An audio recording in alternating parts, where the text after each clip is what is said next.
So if you're a registered behavior technician, or even just thinking about becoming one, you've probably felt it. There's a lot of chatter, a lot of movement. It feels like the ground is shifting. From the rules for your certification to the very philosophy of what you do every day, the world of ABA is going through a huge transformation. Okay, let's get into what this revolution is all about and, more importantly, what it means for you. You hop on social media and you see one side of this conversation so clearly. You see these powerful, really personal stories of progress. For so many families, ABA therapy is a total game changer.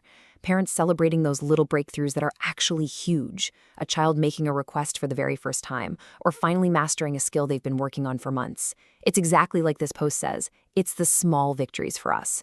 And they feel absolutely monumental. But then you flip the coin, and you hear a completely different story. There's this growing chorus of voices, especially from autistic advocates, and they describe their own experiences with ABA in ways that are just starkly different. They talk about trauma, about feeling like they had to hide or mask their real selves, and they're calling for major fundamental changes. Some are even calling to abolish the practice as we know it today. And we need to be clear, the stakes here could not be higher. This isn't some small niche debate happening in a corner. The field of behavior analysis is absolutely exploding. I mean, just look at this number. A 449% increase in BCBAs. In just 10 years. That's massive. And with that kind of growth comes just an immense amount of responsibility and a ton of scrutiny. Every single change, every debate, it affects thousands of practitioners and the families they serve. All right, so here's how we're going to break it all down. First, we'll look at why ABA is at this crossroads. Then, we'll dive into the calls for change, both inside and out. After that, the really practical stuff, the new RBT roadmap.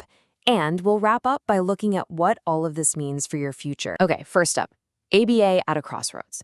Let's really dig into why this field is dealing with so much growth and so much debate all at once. This whole thing really boils down to two core and often conflicting points of view.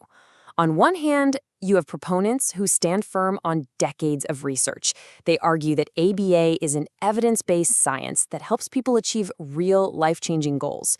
But on the other hand, critics, and that includes many former clients, are raising some really serious questions, not just about things that happened in the past, but about current practices. They're challenging the field's ethics and its relationship with the neurodiversity movement. The idea that autism is a natural human variation, not some disorder that needs to be fixed. So with all this intense debate swirling around, it's forcing the field to take a long, hard look in the mirror. And what's really interesting here is that the pressure to change isn't just coming from the outside. A lot of it is coming from within the ABA community itself. For example, one of the biggest developments is this internal push to formally evolve the practice. See, since 1968, ABA has been defined by 7 core dimensions, but now some of the most prominent voices in the field are proposing an 8th, compassion. The whole idea is to bake things like being responsive, collaborative, and humble right into the definition of good ABA, making sure the client is always at the center of everything. And hand in hand with compassion is this big push for cultural humility. Now, this isn't just a buzzword or a box to check. It's an active process. It means practitioners really looking at their own biases. It means genuinely collaborating with families to decide what goals they think are important. And it means being willing to say, you know what, I don't know the answer to that, but I'm open to learning. It's a real shift away from just applying universal rules to everyone and instead really thinking about how a person's unique cultural identity shapes who they are. But this evolution isn't exactly a smooth ride. There's controversy. The BACB, that's the main credentialing board, recently removed its specific diversity, equity, and inclusion requirements from its standards. Well, that prompted a really fast and powerful response from groups like the Black Applied Behavior Analysts. Their take? DEI was never the finish line.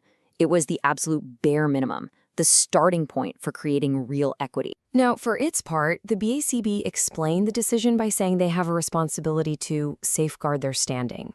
Essentially, they need to make sure their certifications are recognized and accepted by funders and state licensing boards, especially in a political climate where DEI programs are being challenged. They framed it as a move to protect the stability of the certification itself. Okay, so with all that context, let's get down to the brass tacks. Let's talk about the practical, need-to-know changes from the BACB that are going to directly impact every single RBT out there.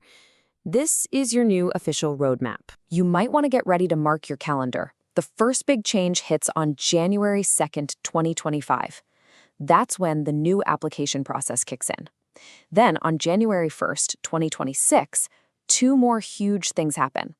The annual competency assessment is officially gone, replaced by a continuing education requirement.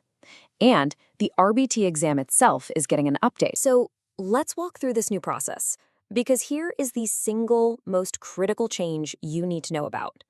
After you pass your exam, the BACB grants your certification, but, and this is the key, it's inactive. To turn it on, a supervisor has to go into their BACB account and officially add you as a supervisee. That is the new final step to becoming an active RBT. Okay, let's break that down just to be super clear what's changing. You won't identify a supervisor on your initial application anymore. Your certification stays inactive until a supervisor is officially on your record. What's staying the same? Pretty much everything else. The eligibility requirements, age, education, background check, the timelines, the fees, all of that is untouched. The only real difference is that final step to activate your status. All right, now for that other massive shift coming in 2026. You can officially say goodbye to the annual competency assessment. Instead, you'll need to complete continuing education units, or CEUs. This is a huge move toward broader professional development, and you can earn them in a few ways, through in-service trainings at your job, at events from official AC providers, or even by taking university courses. But, and this is a big one, your regular supervision and the training you get for a specific client's plan, that does not count toward this new requirement. So once you pass that exam, you'll get your official certificate letter just like this one. Your inactive certification will be sitting right there in your BACB account, ready and waiting for a supervisor to flip the switch to active. Okay, let's pull the camera back for our final section. Let's see how all these pieces fit together to create a new vision for what it means to be an RBT. What does this all mean for your career and for what you do every single day? So, when you put all of it together, the new application process, the big move to CEUs, all the debates we talked about, what is this all signaling? Where is the role of the RBT actually heading? Well, ultimately, what it signals is a major professionalization of the role. Think about it. The change from a yearly competency check, which is basically a test of can you do these tasks right now, to a mandate for ongoing education completely reframes the whole expectation. It's no longer just about proving you can do the job, it's about committing to a lifelong path of learning and professional growth. And this ties directly, and I mean directly, back to your ethical duties. The RBT Ethics Code is built on these 4 core principles. And just think about it. How do you ensure your own competence? You keep learning. How do you truly benefit others and treat them with compassion and dignity? You stay open to new ideas. You keep learning. These changes aren't just red tape. They are tools designed to help you better live up to the very promises at the heart of your work. So yeah, the field is evolving. It's becoming more professional, more reflective, but you are not just a passenger on this ride. You're an active participant. So the final question, the one I want to leave you with is this. As the field changes, what role will you play in shaping its future?